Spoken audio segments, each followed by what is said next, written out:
Hello everyone, let me introduce this book, Building Bridges. Guess who wrote this book? She is a very famous person that all the Japanese people love and respect.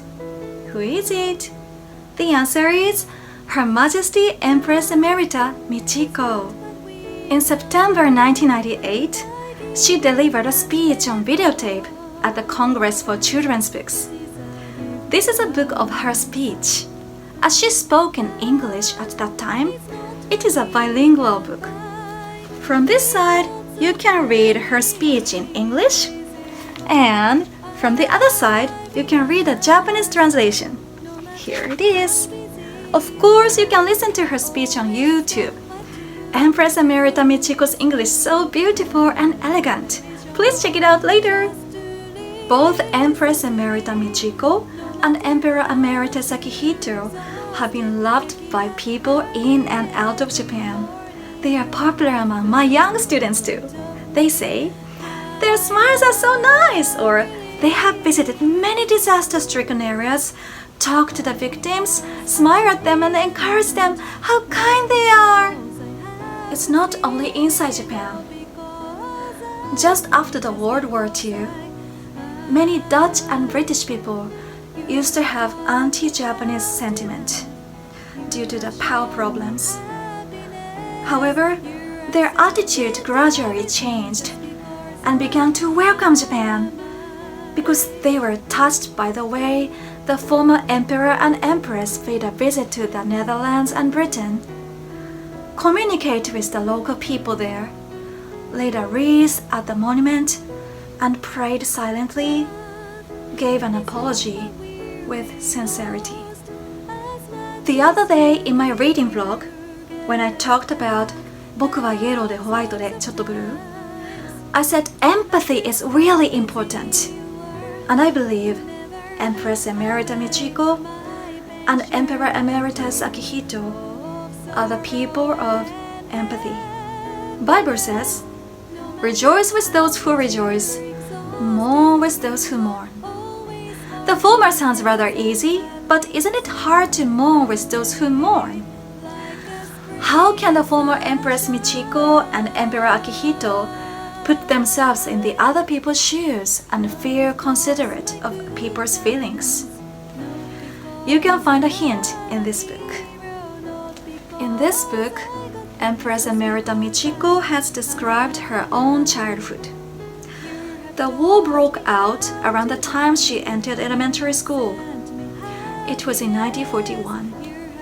Her father and her elder brother stayed in Tokyo, but she and her younger sister and brother were taken by her mother to evacuate to the countryside. In the stressful evacuee life, it was a great happiness when her father got books for her. In page 7 she said, I would read every bit of them, and I prized them highly. When she was young, one picture book inspired her. It is called でんでん虫の悲しみ, The Sorrows of a Little Snail.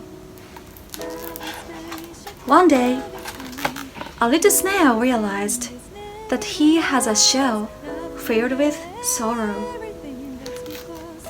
He asks other friends and everyone tells, you are not alone. The shell on my back too is filled with sorrows. At last, he realizes everyone on earth has his or her burden of sorrows to bear. Empress Emerita Michiko has rich imagination because when she was young, she read lots of books, not only happy stories, but also sad stories like this. That might be the reason why she can feel the same pain with others in sorrow. Another lesson she taught me through the book is the beauty of Japanese myths. When she was living in the countryside, she was attracted by the beauty of Japanese legends. All these legends are found in two books written down in the 8th century, Kojiki and Nihon Shoki. Here's one story. One day, the Prince Yamato Takeru no Miko and the Princess Oto Tachibana were on a long journey. when the seas grew rough and the ship couldn't go forward, Oto Tachibana declares she herself would dive into the sea to appease the wrath of the god of the sea crossing. It is a sad sacrifice story. But even before she dived into the sea, she sang a lovely parting poem and tells her gratitude for the prince who always protected her. I was inspired by this beautiful poem, and it made me proud of Japan. Empress Emerita Michiko taught me, books are our legacy for our spirit. When we read sad stories, we can enrich our imagination. Even when we face a sad incident in our life, we will never be broken or despair, but we can face it bravely and stand up again. That's what I learned through the books.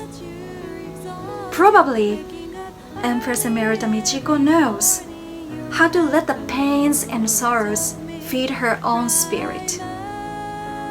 After becoming the Empress, she has always dedicated herself to a noble and great task to smile at people in sorrow, carry love, and encourage them. Last but not least, I want to say thank you to my mother. This is a birthday gift from my mother several years ago. The book is my treasure and also my mother's treasure. Thank you for listening!